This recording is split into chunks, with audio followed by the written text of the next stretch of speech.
Welcome back, everybody. There it is. We are continuing.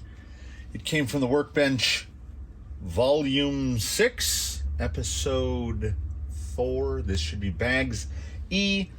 F is already all opened up, and G. Slight deviation from my show you everything. When we get particularly to bags E and G, and F, it's just the same thing over and over again. Like building a drive shaft is the same exact operation. You just do it 4 times. Bag G is links, so it's the same exact thing. There are no curved links. There's no high clearance. They're all just straight.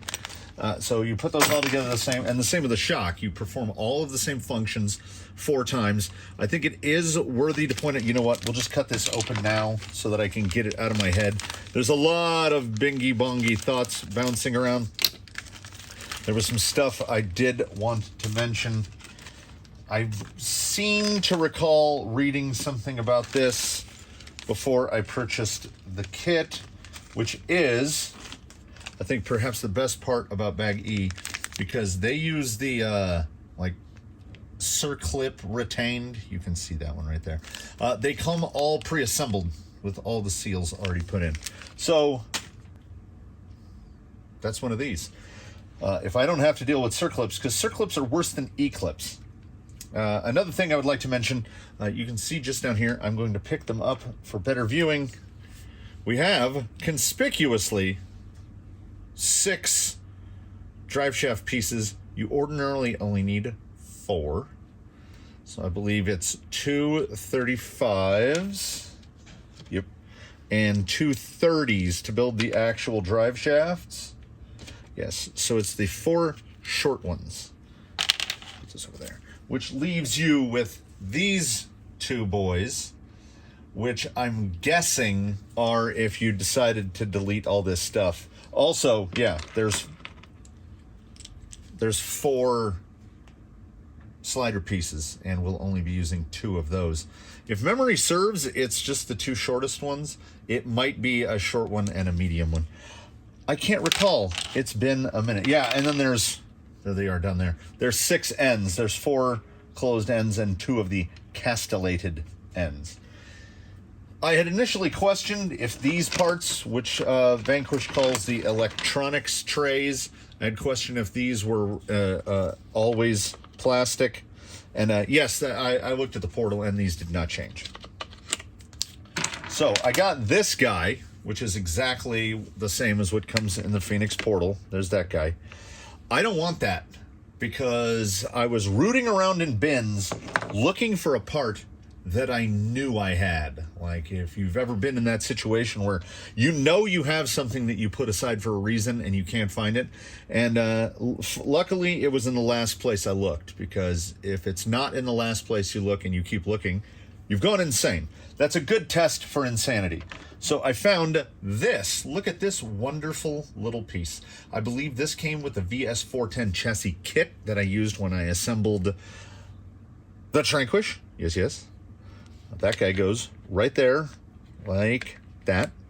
And what does that do? That gets rid of that whole superfluous battery tray that I will not be using. For the moment, I am tinkering with the idea of just slapping a Traxxas receiver box on here somewhere. But I'm more tinkering with the idea of just using some zip ties. This is a similar receiver to what I'm going to be using, and just like slapping this guy on somewhere like that. Because, and again, parts from that bag, the sliders are Phoenix specific. So I won't be using any of these. They only bolt on in 2 positions. So I think at this juncture, it's most likely I'm just going to build something that comes off to hold the body. Because I would love to do a Vanquish style thing where we've got a plate with some Velcro on it, and then I'm still going to use posts. I'm going to use body posts, but maybe I'm not. I don't know. I have a whole box of the magnet body mounts. These are for Traxxas. And if I can get the right body and everything looks right and everything works right, there's a strong chance of going. That's how Gate Rover is fitted magnets and Velcro.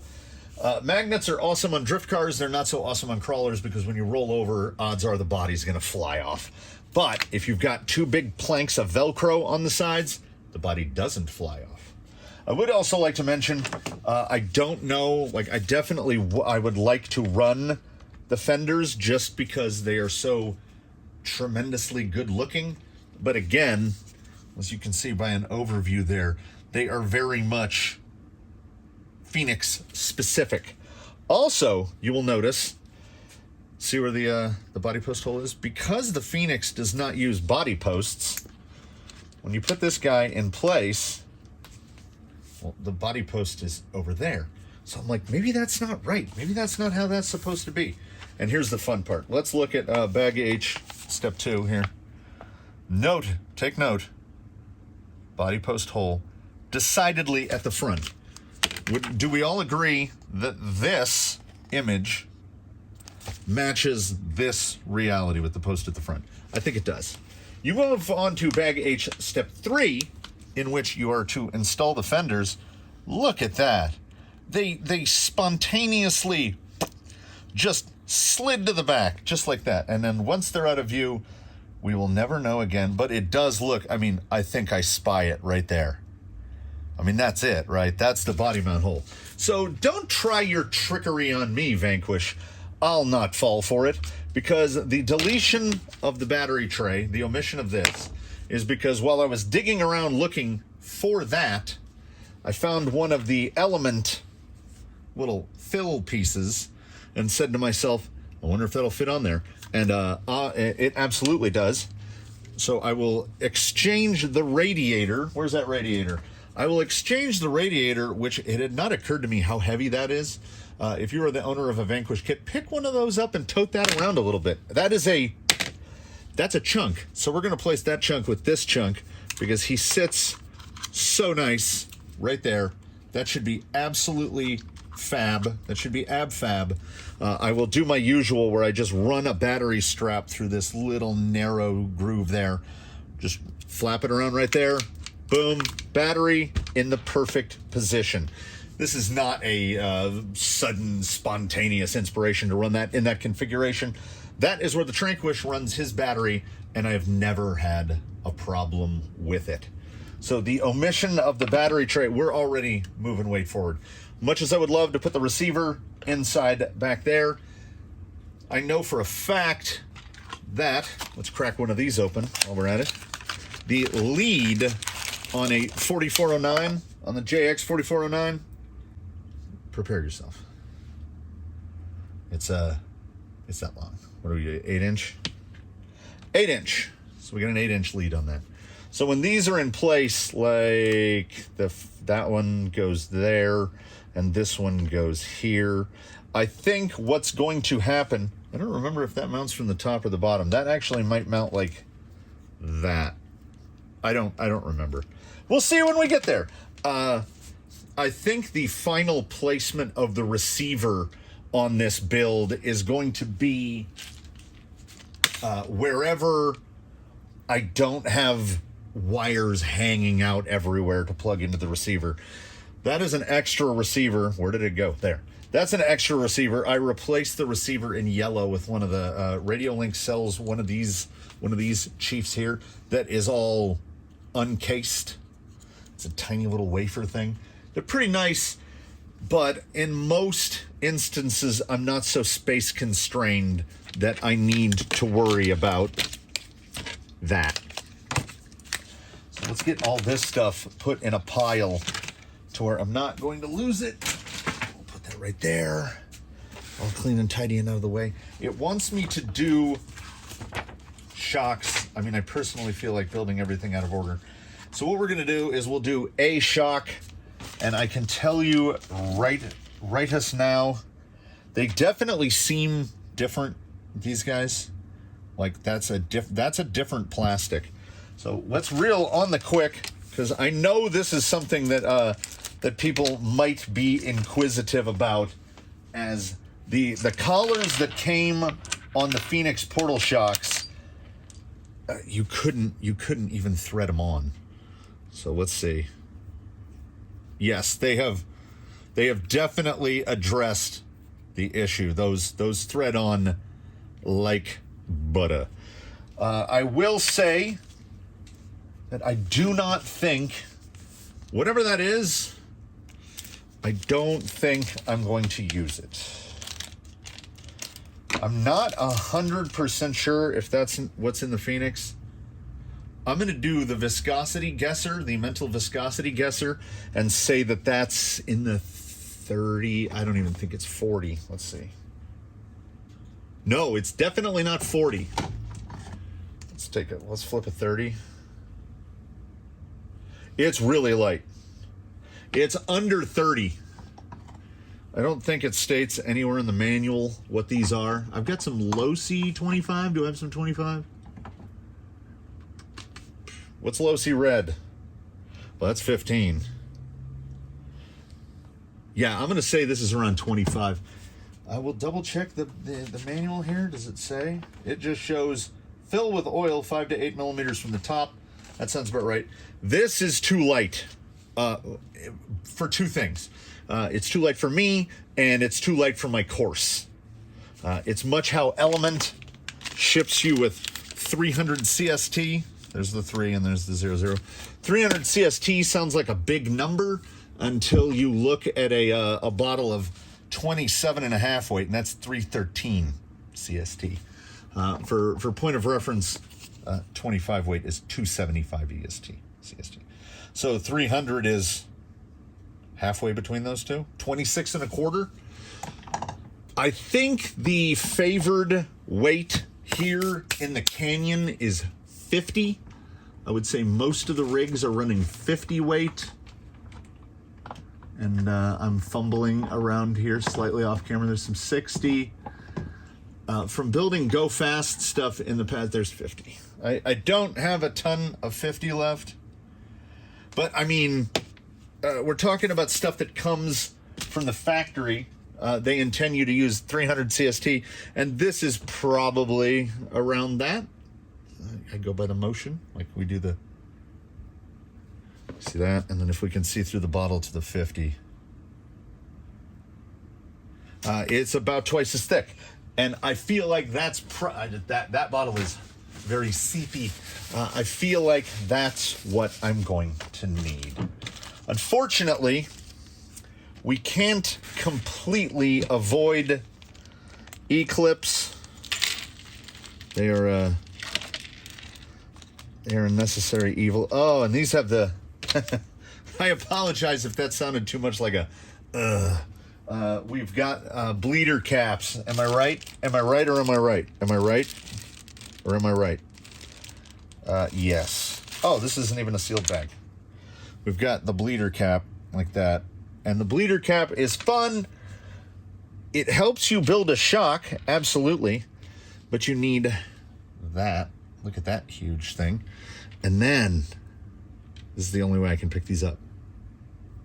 You got to put that little guy on there. So that's super fun. Hand for scale. That's super fun for me to get those on there. I can't tell that I'm picking those little fiber washers up. Shock shafts feel very nice in the hand. I have to make... I'm just going to ramble here a little. And we'll get one going. I go with a push method. Push for the lowers. I usually do all 4 of these at once. So push for the lowers, and then I pinch the uppers. The pistons, you have one choice of piston. They come on the sprue tree. I've never had an issue, though I do believe this is why I opt for a heavier weight oil. And I do not recall, and I've looked around in the bins to see if I'm confirming my own bias. I do not recall the Portal coming with a variety of lower shock rod ends. This guy does. And why I don't think that he did is we've got mediums, we've got shorts, and then the manual specifies these long boys, and they are conspicuously on their own tree, which leads me to believe that this was not a thing on the Portal. At least I do not remember it. That is not a guarantee that it did not happen. I don't remember a lot of things. So we will get a piston and we will slap it on. The pistons go on, they're kind of beveled. Got a little bevel there. See a little bevel? A little bevel. They go bevel down. And with my mitts, allow me to fumble. I've developed a technique over time, which is, I guess, skin elasticity technique. I try to get that guy like that, and then we hope and we pinch. And it didn't work. So I've developed a technique over time for me to pick these up. If you can see these guys down here, little boys here. I just press on it real hard, and then it sticks to my finger. So it's literally the only way I can pick them up, because I can't see them under my meat fingers. Second try is a charm. Yes. There we have an assembled piston. I ran out of associated slime so long ago, so I just deal with the dirty fingers, and we it's like working with pasta. We do wet hand, dry hand. Just a little on there, slide through, and then we bring my favorite item of 2022, I think, my shock shaft pliers. I love these things. Get a little pinch there. These I did not pre-tap. I have in the past, but the nylon that they use seems to be pretty soft. Like there's not a big issue. I like to assemble these this way. I don't know what order they want you to do it. It's all in step 2, assembly step 2. I thread them on. I don't grip monster tight. I thread them on until the body starts to turn. Just a light amount of pressure. They do. I've heard more than a fair share of bad-mouthing of the Incision shocks. Like, when the Portal came out, guys were buying the kit and building it and go, the first thing I do is I change out those Incision shocks. I don't get it. Like, this guy, if you haven't seen this guy in a video, boy howdy. This little shock assembly jig with the cup cut to, look at this. Delicious. Cut to fit the little, what are they, 2-ounce Dixie cups. This guy has been in service since pretty much time immemorial. Almost as long as I've been building shocks, I've been using that guy to hold them while the air bubbles bleed out. So we're just gonna go onesies at a timesies here, and we'll get this guy built. And then I'm just going to leave the camera running, and I'm going to shut up, and that way I can go like speed motion. I might even, for fun, I might even turn the radio on in the background, because I am assuming I won't get flagged for copyright if some song is playing back at 10 times speed. That's the hope. That way I'm not just struggling with, like, look at what? There's a part there. I'm not struggling with monster hands against shocks. That way I can sit down. I can make loud noises. I did put a seal on that. These shocks go together really well. Would I say they're the best shock in the world? Well, I know. But I don't understand the dislike to where people are like, it's the first thing. It's the first thing I change out. I've had zero problems with the Incision 80mm that are on my Portal. Zero. See how much spooch we get. Not too bad, not too bad. I'm out of frame, I realize, but I gotta run to a towel here. I thought I had that filled just right, but oh, I really got it. It's a little power droop there. So I built a little suction into those. Let us cut off a cup. There's the screw for the cup. Have not opened the spring bag yet. This guy uses the same springs front and back. Now, unlike the Phoenix, this is a Phoenix.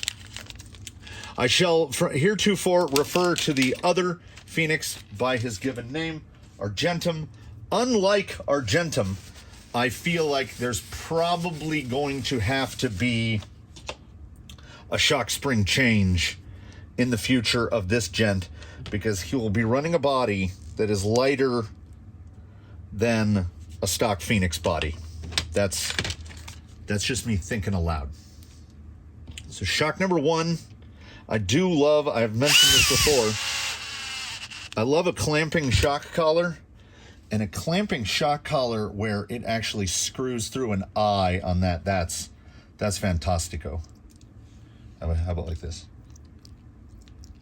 I don't understand the dislike for these. They are super, super smooth. And eye to eye on the straight axle, 90 millimeters. I think that is purely due to the longer eye at the bottom. Because I was going to say, that sure looks like a 90 millimeter shock to me. So to those of you out there who are not fans of the Incision, whatever they call these, they got like some doodly name, like the beadlocks are KM233s. Whatever these are called, if you are one of the folks that does not like them, know that you can just put any 90 millimeter shock on your Phoenix straight axle, as these are actually a little over 90. These are about 93 millimeters center of eye to center of eye. I try to line it up to get right in the center. So 93-ish millimeters, that's surprising, because the towers don't look like that. Maybe they are the tall towers. Are the towers? You know what? Let's segue. Okay, here's one of the towers that was taken off of Tranquish. Nope, they're the same as that.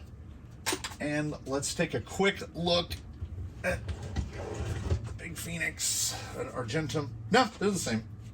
So that's surprising to me. So I guess this guy is going to have a bit more suspension travel, a bit more droop. I guess they figured they could go with a longer shock, not having portals. We will see how that impacts like full compression, like how the rig sits at full compression. Now I'm very curious as to see how that is going to shake out. I'm going to get some more thoughts out here as I cut those off. I don't need any of this stuff on there. There's of all the kits, of all the rigs, there is a lot of parts left over when you build a Phoenix kit, because they give you a lot of unmentioned bits. Like, I guess this is for some sort of dual spring thing. I don't know what those are. You have a bunch of different shock ends. I would love to actually now to buy some of these. I got to see how big of a parts tree to buy these, because then I can put the double clampers on two other sets of shocks, because I've got the little short ends. There are a couple rigs that like to really upset their shock bottoms. The bottoms and the cups like to pop off.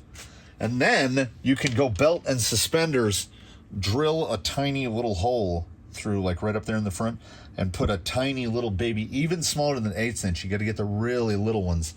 And you can zip tie the bottom of the spring to the cup. That's an old crash your go fast rig, and the shock would like fly apart and the springs would fly off and everything. So if everything was zip tied together, you kind of had a better chance of everything staying together. I do that. I would like to use that method on here simply because at full extension, shocks tend to be longer than the spring. So the spring flops around, and then more often than not, as the spring flops around, it'll come back down like that. And then you all you hear is that. Every time the rig goes over a rock. And I hear that, and I've come to embrace the quietude of rock crawlers. Like, there's nothing wrong with quieter. Quieter is betterer. So now, I believe we've reached the junction where we go fast time, and I will get these others put together, and I will ramp this up as fast as need be so that you don't have to watch silence and sped up music for more than a few seconds. But let's see. And I probably, okay, 1, 2, 3, 4, 5. Somewhere is the 6th E-clip. I might just have to dig into my bin and get another E-clip because I think I've already, oh wait, 1, 2, 3, 4, 5, 6. We're good. Okay. I'm now going to build 3 more shocks exactly like this one.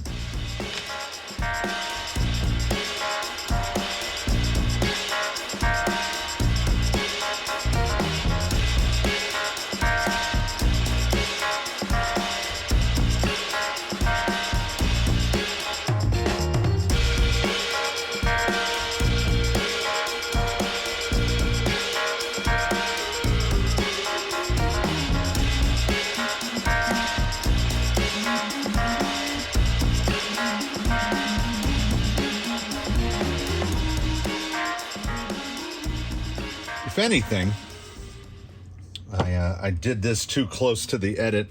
Not a lot of oil booshing out, but all built to about the same level of suck.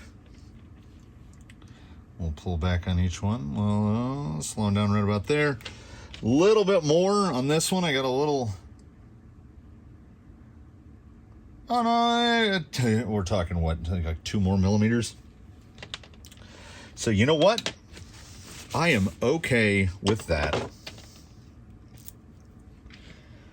Get these assembled, and then we won't have to think about shocks anymore.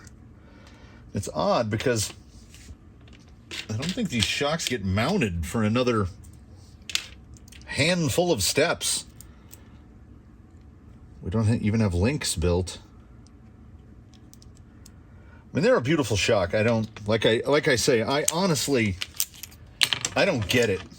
Like, people have different likes and dislikes, but as far as a kit shock goes, I mean, these are definitely up there. They're every bit as good as the team shocks from Element, everybody's favorite quote-unquote cheap shock, the GTS. This is a better build quality than that, I would argue. Perhaps some of the dislike for them springs out of the fact that, okay, there we go. Out of the fact that if you have to assemble them and loading the cartridge from the bottom with the circlip, yeah, I get it. Nobody likes those. I've been at this a while, though, so, like, I have circlip tools.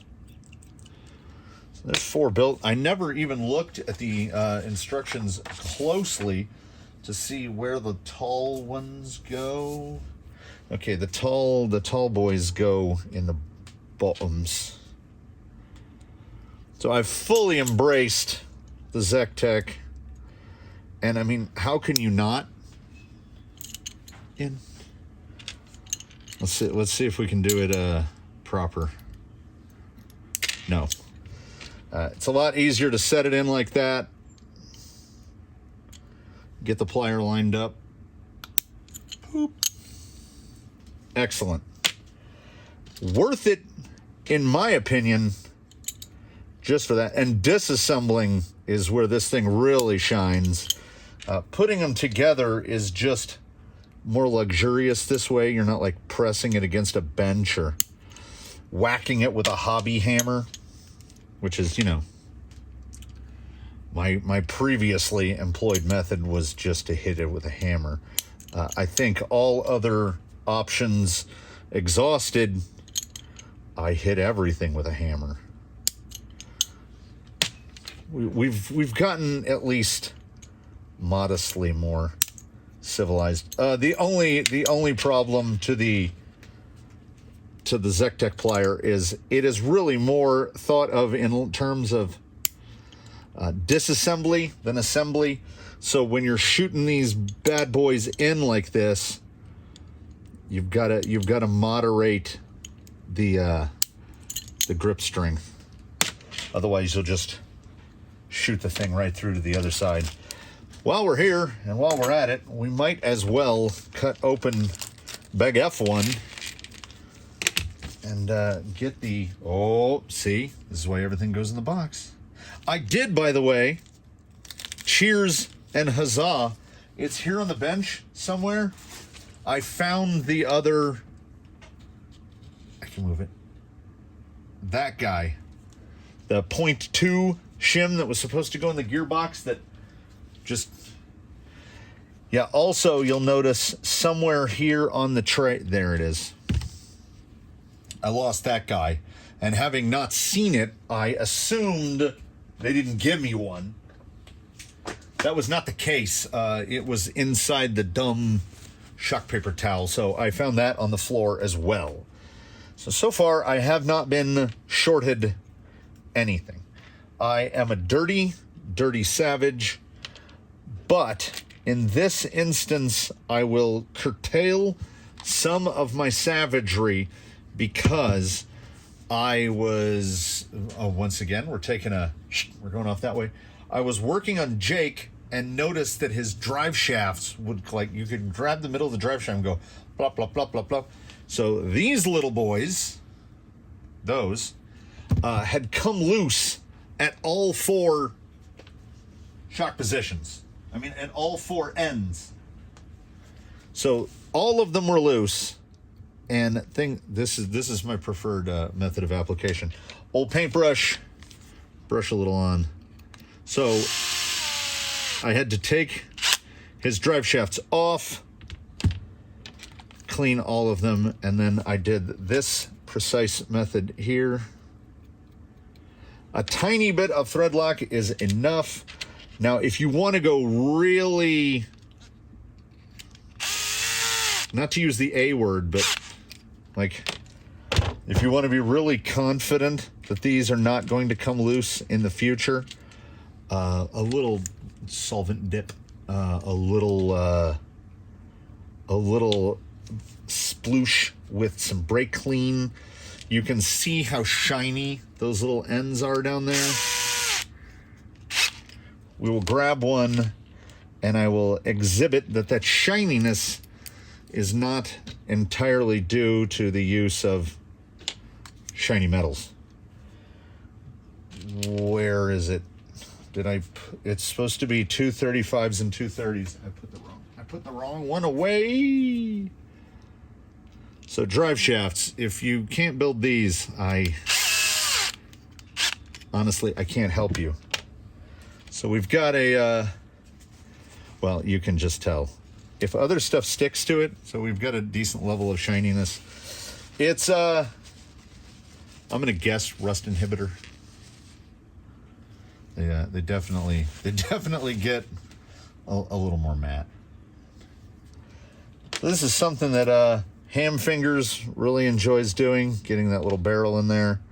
Then this guy over, and then the pin. I've ranted at some length in the past about manufacturers making the cross pin that goes into universals and the size that they choose to make them, which is 10.7 millimeters long.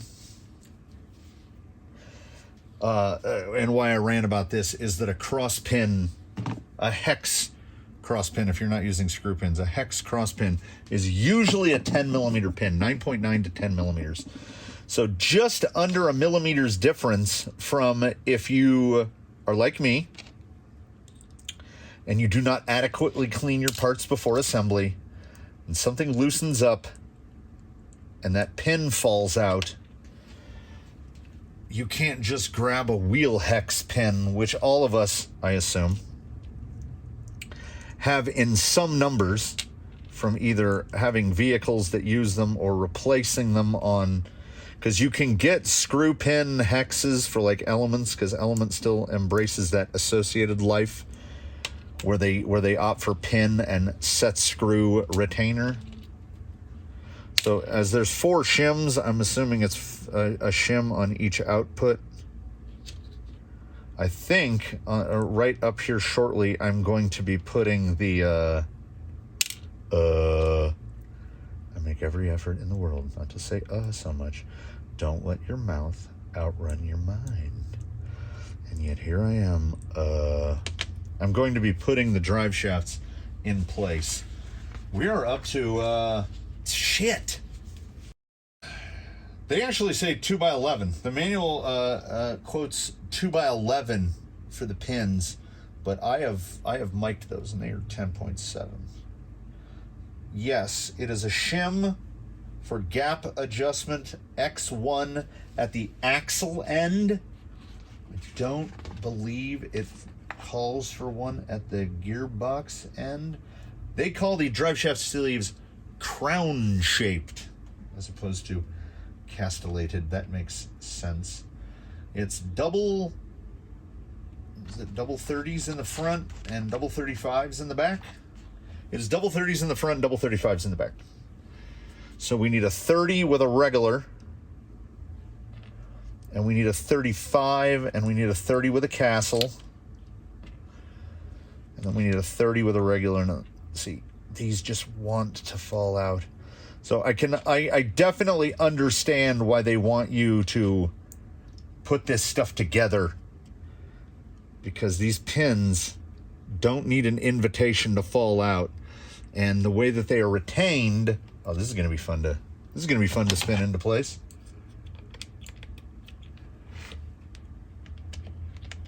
The only thing that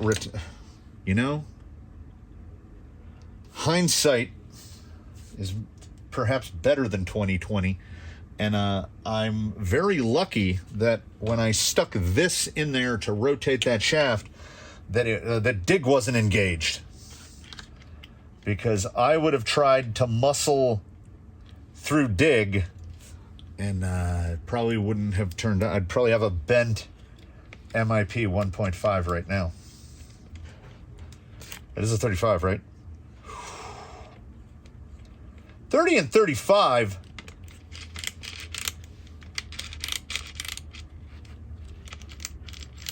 I can't engage dig at all. Oh, because I'm not turning the gearbox.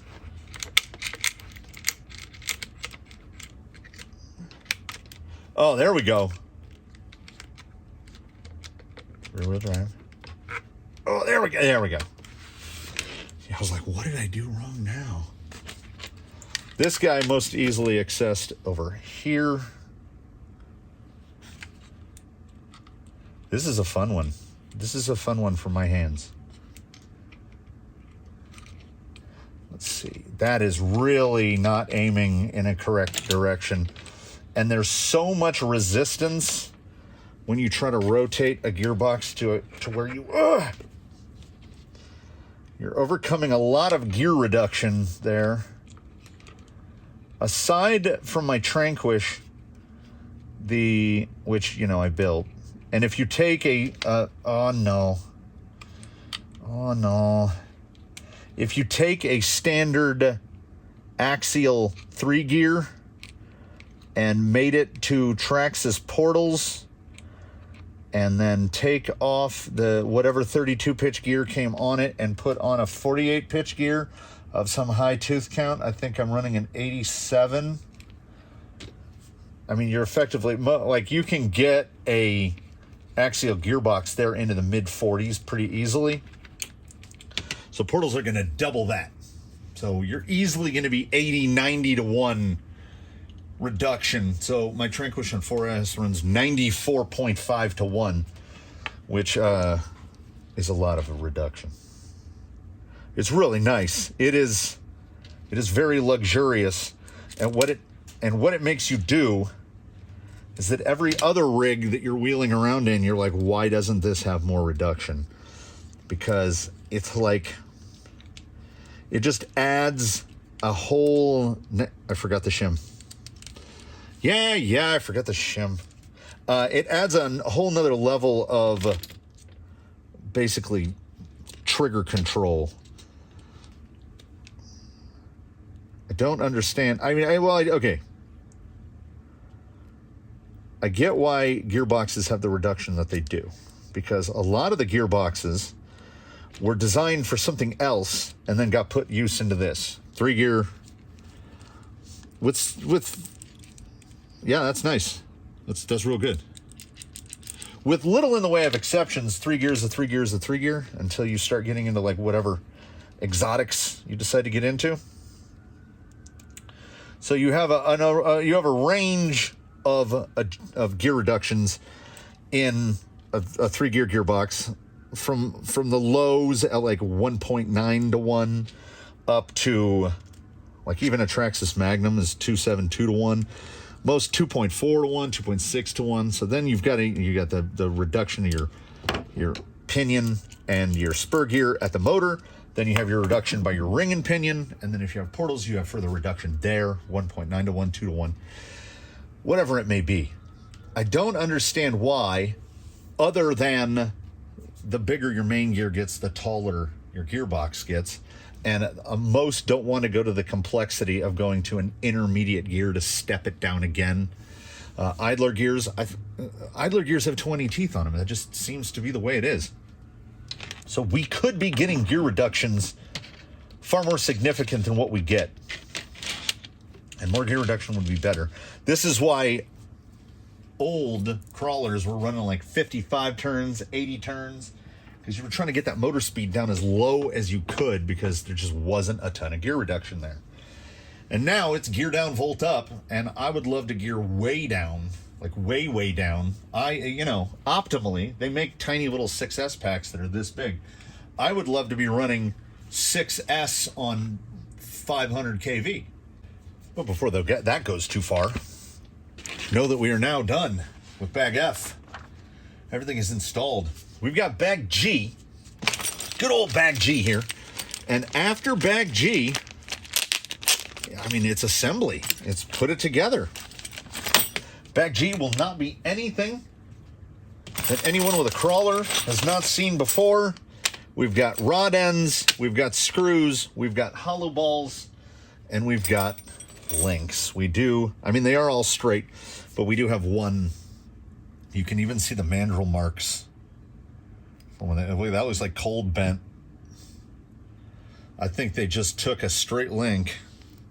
How good does that focus? They just took a straight link.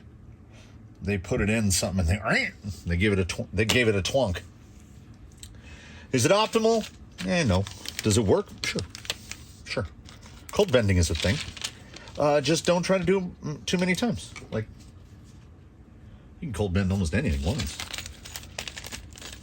Hot bending, a little bit better. Take 2 strands of spaghetti, try to cold bend one and try to hot bend the other.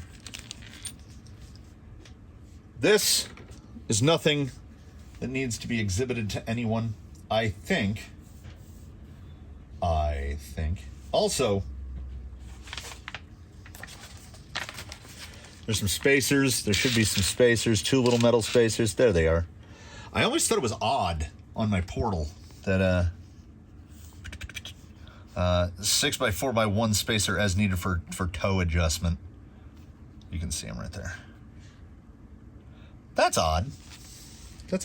Also, I should point out, much props to Vanquish. You see, you have your uppers and lowers. The uppers, they do reduction. We got reduced there. And then the lowers are beefy boys. So there's the rear. There are the front lowers. There's the front upper. And then we've got the toe and the steering link. And you will notice, see the little relief there in the shoulder? They do that so that you can change the length if you need, because somebody out there, at least one person, recognizes that perhaps no two servos are created alike. And if you have fixed length steering links and panards and drag links, you're never gonna get it centered. You're always gonna end up having to trim it. And I loathe trim of any kind.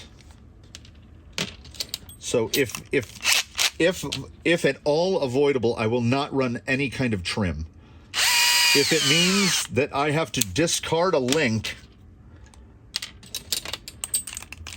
and run a turnbuckle for steering, and I think 80% of the rigs in this building have a turnbuckle for steering, then that's what I'll do. Because sometimes you're off by a spline, you know? The servo, and I don't understand. Somebody explain to me. Someone comment below as to why you can't just reset center on a digital servo. Like, why do you have a horn exhibit? What did I do with the horn that I said I was going to use? Just grab a horn. So here's your servo horn, and here's your guy. And like, see how that's not straight? See how that's just off by a little bit? Why can't we just set that so it's straight? Because sometimes there's only 25 splines on there, which I'm trying to do quick math in my head. I'm trying to figure out how many times 25 goes into 360. 4, 8, 12, 14. So each tooth is like 14.5 degrees. So it's not really hard to end up with a link that's clocked out 14.5 degrees.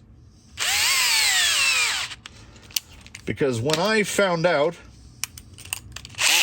that trim basically just takes, you have a total amount of throw. And when you're trimming, you're taking that throw away from one side or the other.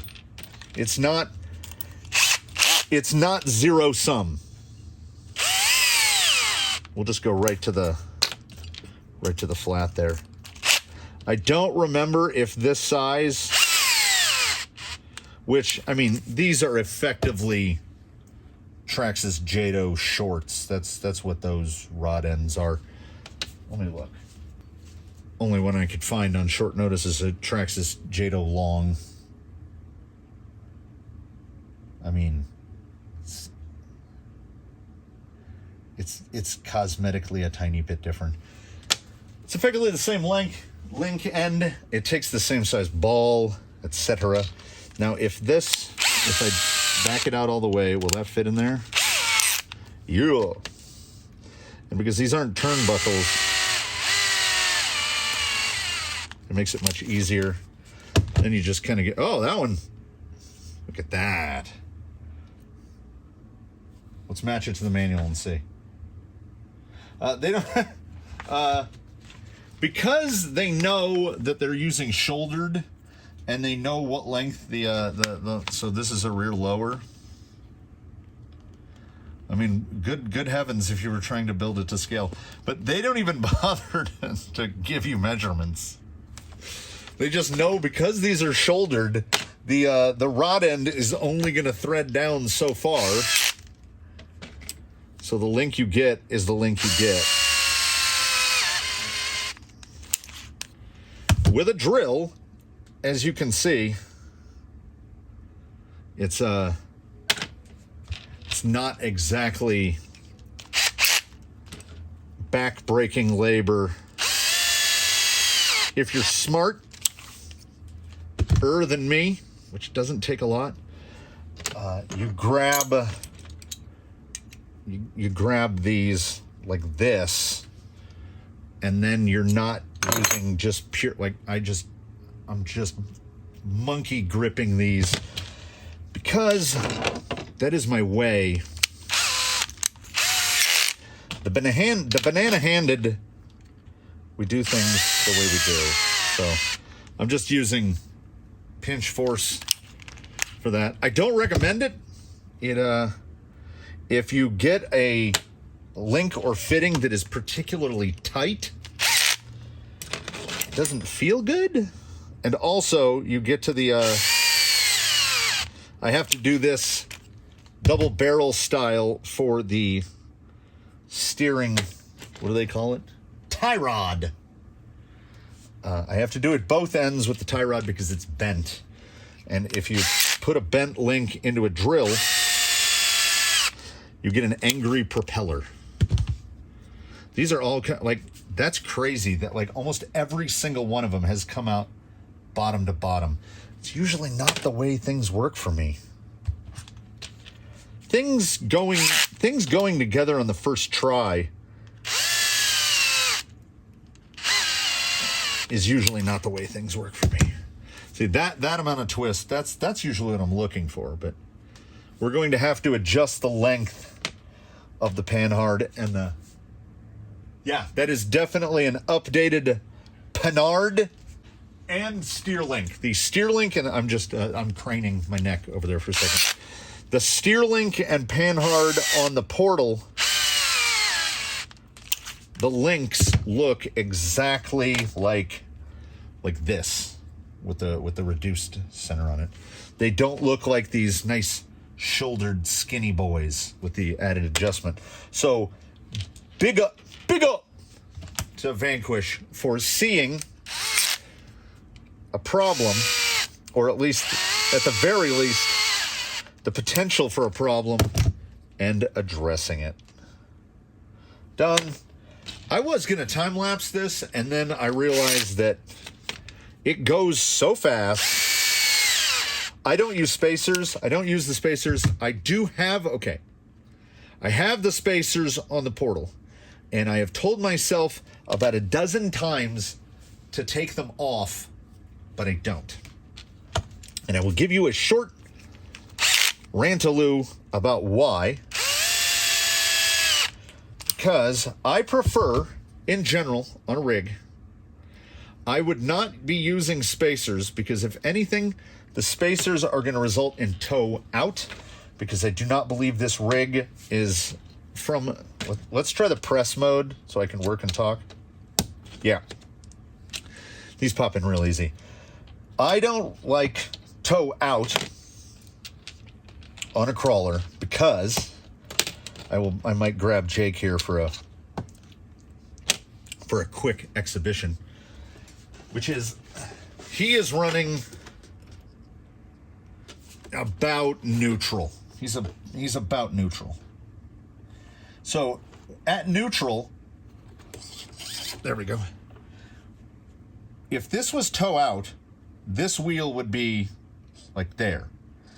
In a toe out configuration, the inside tire turns more than the outside tire. In a toe in configuration, the outside tire turns more than the inside tire. So this will go in more. What I have noticed in my short time doing this is that in most situations, when you are turning at full lock, so the suspension is trying to act against wheels that are turned as far as they can go to one direction. Oh, let's get this. Okay, like that. So say we're turning this way, so we're loaded like that. More often than not, from what I found, this tire needs to turn more because it will help pivot the wheel around.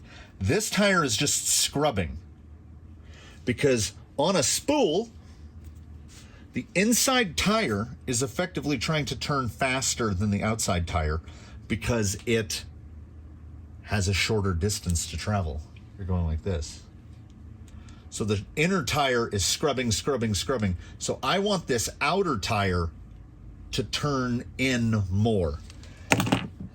To some, maybe counterintuitive, maybe some have an opinion that the opposite is true. And I am not the best wheeler in the world by any means. I can't do it and drive it at the same time, so clearly it occupies too much gray matter just for me to get the thing to go. Otherwise, I guess I could drive and film at the same time. I would love to get closer angle stuff for all you folks. I genuinely would. But it's tough. I have tried.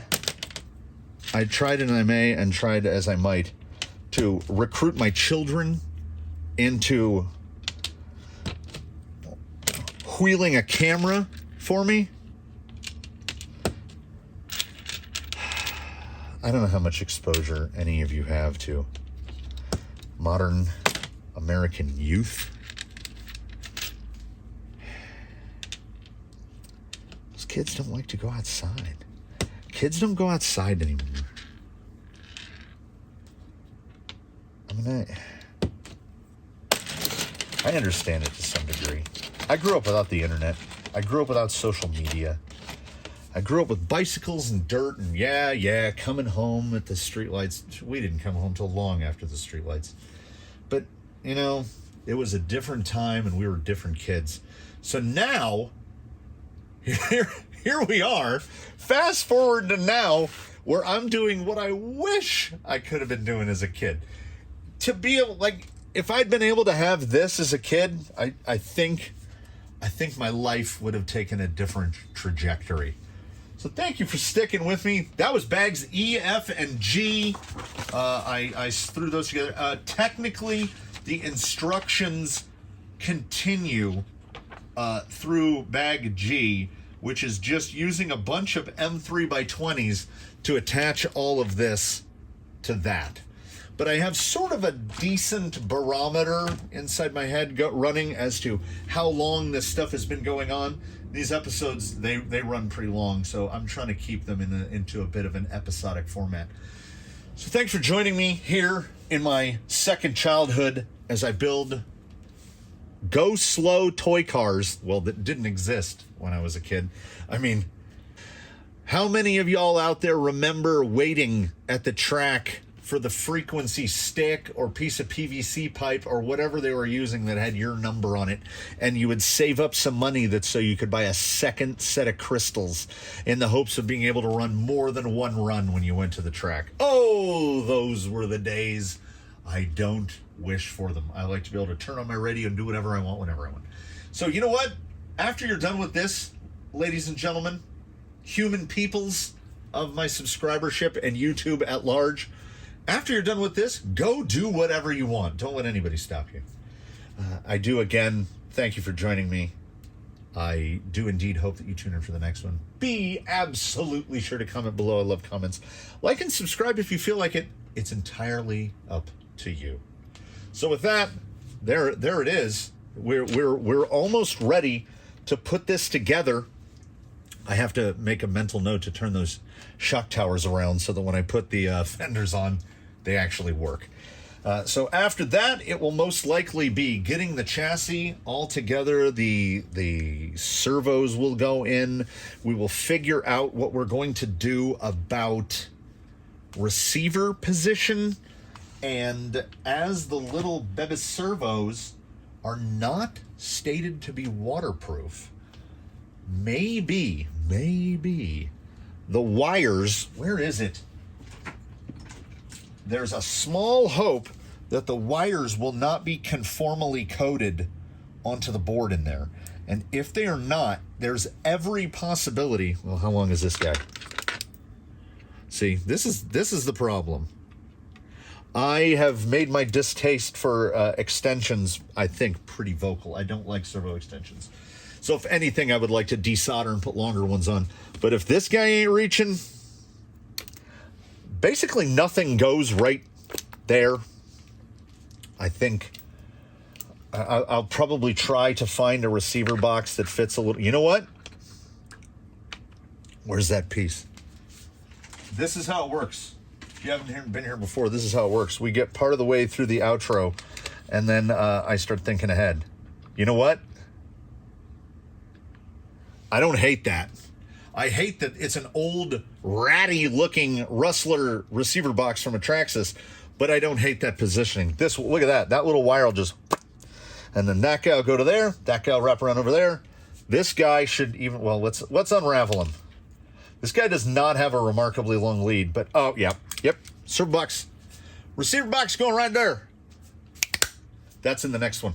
Tune in for that one. I did it again. I 4-minute outroed. I'm trying to be better. I'm not even going to clean up. I'm going to turn the camera off. I'm going to turn the lights off. It goes something like this.